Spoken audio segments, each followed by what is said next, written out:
Terima kasih banyak. Anita? Good. And I've got my mic here. Thank you very much, Mr. President. If you may. Well, I'm going to take the first question, and then I think Anita's going to take a question from social media. Oh, this is tough because we have so many outstanding young people. I'll call on this young lady right here, right in the front. Tell me your name. If you're going to school, tell me what level you're at, what year you are in school, and where you're from. Hi, Mr. President. My name is Sukim. I'm from Cambodia, and I went to Institute of Foreign Languages, the Royal University of Phnom Penh. And I've got a very simple question for you. What was your dream when you were in your 20s? And did you achieve it? And if so, how did you achieve it? Well, it's a short question, but it's not a simple one. You know, when I was in high school, so for those of you who don't, are studying under different systems, when I was 15, 16, 17, before I went to the university, I wasn't always the best student. Sometimes I was enjoying life too much. Don't clap. There you are. There. This guy's the same way. No. Part of it I was rebelling. It was, which is natural for young people that age. I didn't know my father, and so my family life was complicated. So I didn't always focus on my studies.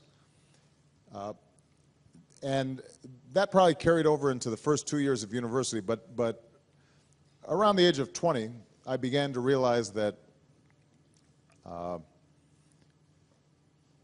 that I could have an impact on the world if I applied myself more.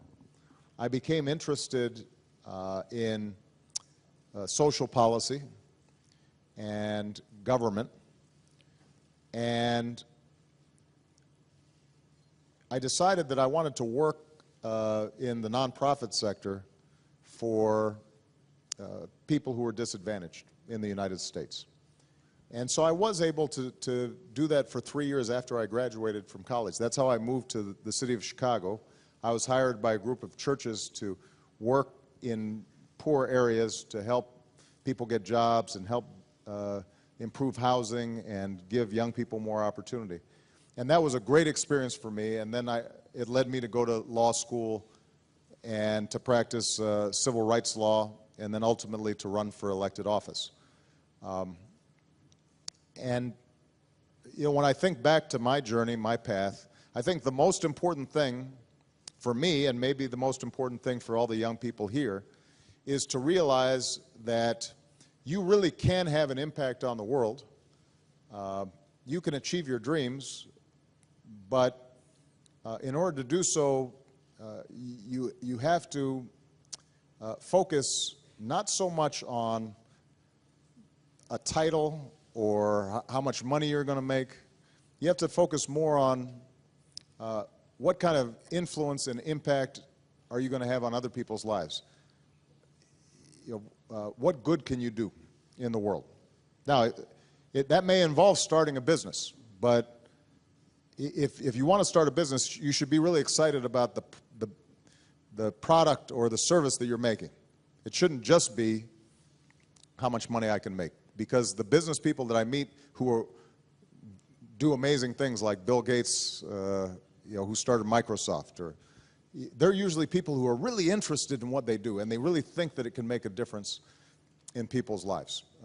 If you want to go into government, you shouldn't just want to be a particular government official. You should want to go into government because you think it can help educate some children, or it can help provide jobs for people who need work.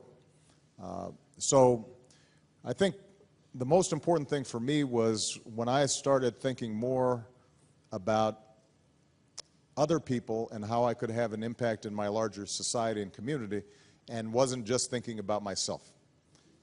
That's when I think your dreams can really take off. Because if you're only thinking about you, then your world is small. If you're thinking about others, then your world gets bigger. Okay?